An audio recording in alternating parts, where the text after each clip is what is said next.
Good morning, welcome to the Bong mom with son. আশা করি সবাই ভালো আছেন, সুস্থ আছেন, আমরাও ভালো আছি। আজ নিয়ে চলে এসেছি আবারও একটা ঝকঝকে তকতকে ব্লগ নিয়ে। আশা করছি আপনাদের ভালো লাগবে। চলুন দেখতে থাকুন। এখন বাজে ঘড়িতে প্রায় 7টা। পিকু মহারাজের কিন্তু এখনও ঘুম ভাঙেনি। এই যে শুধু শুয়ে আছে, দেখুন একবার ওর ঘুমানোর পজিশন। এইভাবেই সারা রাত ঘুরতে থাকে ও। কিন্তু এই যে নড়াচড়া করছে, এবারে উঠবেন বলতে বলতে উঠেও গেছেন। কোথায় আসছো তুমি? আসছেন গুটি গুটি পায়ে গিয়ে বসে আছে এখন চুপ করে। ওই যে কিছু কাজ নিয়ে ব্যস্ত। কাজ মানে কিছুই নয়, অকাজ। বসে বসে এখন ওই যে সামনে যে ওর বক্সটা রয়েছে, ওর কাজ হচ্ছে ওই ঢাকাটাকে বারবার খোলা, ওর ভেতর থেকে জিনিসগুলো বের করে আবার ছড়িয়ে দেওয়া। ঘুম থেকে উঠেই ওর এই কাজগুলোই ও করতে থাকে। দেখুন এখনো ঘুম কিন্তু কাটেনি ওর চোখে। ভালো করে ঘুমটা হয়েছে? ভালো করে হয়েছে? ঘুমটা হয়েছে? হয়েছে। ও তারপরে খবর কি? খবর ভালো না? ভালো না, এত ভালো না খবর কেন?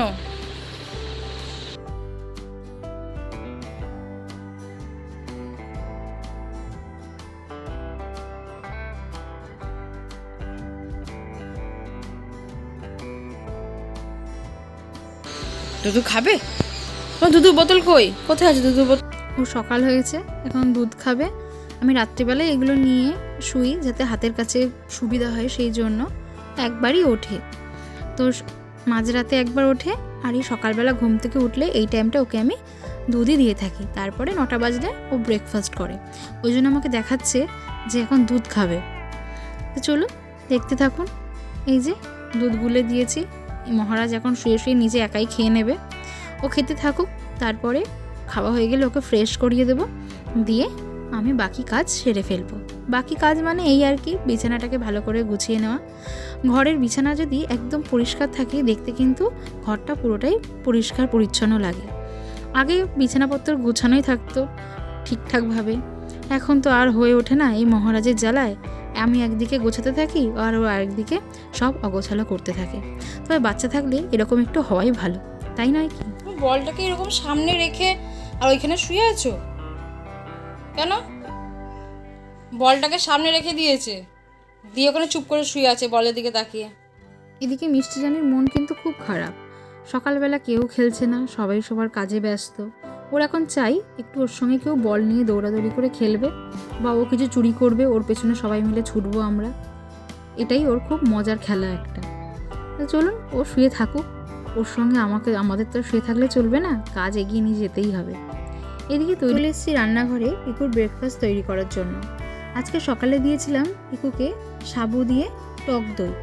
এটা কিন্তু ভীষণই একটি উপকারী একটি ফুড, আর সাবু কিন্তু বাচ্চাদের ওয়েট গেইন করতে ভীষণই সাহায্য করে।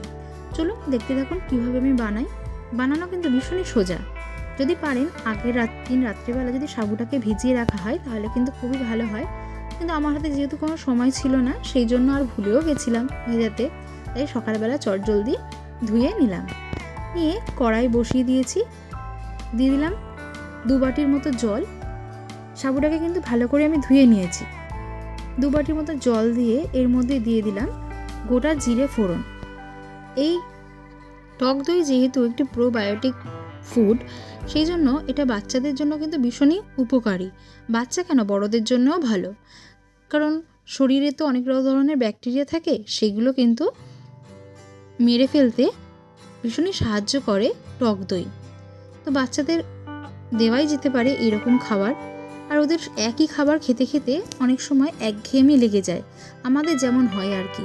এটা দিলে এটা খেতেও হয় বেশ সুন্দর টক মিষ্টি, আর শরীরের জন্য উপকারী, তাই ওদের মুখটার টেস্টটাও একটুখানি চেঞ্জ হয় আর কি। তো এখানে আমার সাবু ভালো করে সেদ্ধ হয়ে গেছে, এখন আমি নামিয়ে ফেলবো। তার আগে ওর মধ্যে দিয়ে দিয়েছিলাম সামান্য নুন আর একটু মিছরি। আমি কিন্তু দুলালের তাল মিছরি গুঁড়ো করে রেখে দিই, যখনই কোনো খাবারে মিষ্টির প্রয়োজন হয় তখন আমি ওটা ব্যবহার করি। এদিকে আমার সাবু কিন্তু ঠান্ডা হয়ে গেছে। এবারে এর মধ্যে দিয়ে দেব টক দই। অবশ্যই ঘরে পাতা টক দই ব্যবহার করবেন। আমি রোজই এরকম ছোট একটা কাচের বাটিতে ওর জন্য কিন্তু টক দই বসিয়ে রাখি, কখনো ব্রেকফাস্টে দিই বা কখনো লাঞ্চে। যেহেতু গরম পড়ে গেছে এখন প্রায়ই আমি টক দই ওকে দিয়ে থাকি। পিকুর ব্রেকফাস্ট রেডি, এবার ওকে ওর পাপা ওকে চটচটপট খাইয়ে দিক, তারপরে রয়েছে ওর স্নানের পালা। এই যে মহারাজ খেয়ে দিয়ে স্নান করে নিয়েছেন, এখন দেবেন লম্বা একটা ঘুম। আজকে যেহেতু রবিবার আপনাদের সঙ্গে সেই ব্লগটাই শেয়ার করছি। আজকে বাড়িতে হয়েছিল চিকেন, তার সাথে ইচ্ছে করছিল খুব চিলি চিকেন খাওয়ার জন্য, কিন্তু যেহেতু চিকেন আলু দিয়ে ঝোল রান্না করা হয়ে গেছে তাই মনে হলো যাক চিকেন দিয়ে যখন চিলি চিকেন হলোই না, তাহলে চিকেনের ডিমটাই না ব্যবহার করা যাক। তাই বানিয়ে নিয়েছিলাম ডিম দিয়ে এগ চিলি। এই রেসিপিটা কিন্তু আপনারা আমার শর্টসে পেয়ে যাবেন, সেখানে পুরো রেসিপিটি দেওয়া রয়েছে। আশা করব আপনারা ওটা চেক করবেন। হয়ে গেছে আমার এগ চিলি। এইভাবে দুপুরবেলাটা এই এগ চিলি আর চিকেন দিয়েই লাঞ্চটা সারা হয়ে গেল। দুপুরবেলা লাঞ্চ সারার পর একটু ঘুমিয়ে পড়েছিলাম ওই পিকুর সঙ্গে। বিকেলবেলা বেরিয়েছিলাম ওকে নিয়ে একটু ঘুরতে, 3 জন মিলে, আমি ওর পাপা আর ও। খুব আনন্দ, ঘুরতে গেলে আর কি চাই। ঘুরে টুরে এসে এখন দিদি আছে, তার সঙ্গে চলছে বল খেলা। হেসে তো একদম লুটোপুটি ছেলে।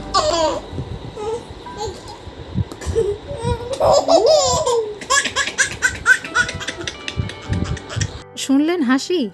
যতটা না খেলা তার থেকে হেসে গড়াগড়ি। তাহলে চলুন আজ এইটুকুই। পিকুর হাসির সঙ্গে সঙ্গে ব্লগটাও এখানে শেষ করছি। আশা করছি অবশ্যই আপনাদের ভালো লেগেছে। যদি ভালো লাগে লাইক শেয়ার করতে একদমই ভুলবেন না, আর চ্যানেলটি সাবস্ক্রাইব করে আমাকে এগিয়ে যেতে সাহায্য করবেন। আপনাদের একটা লাইক আর একটা সাবস্ক্রাইব আমাকে কিন্তু ভিডিও বানাতে আরও অনেক বেশি আগ্রহী করে তুলবে। তাহলে আজ এই পর্যন্তই, আবারও আসবো অন্য কোনো ভিডিওর সঙ্গে। সবাইকে টাটা।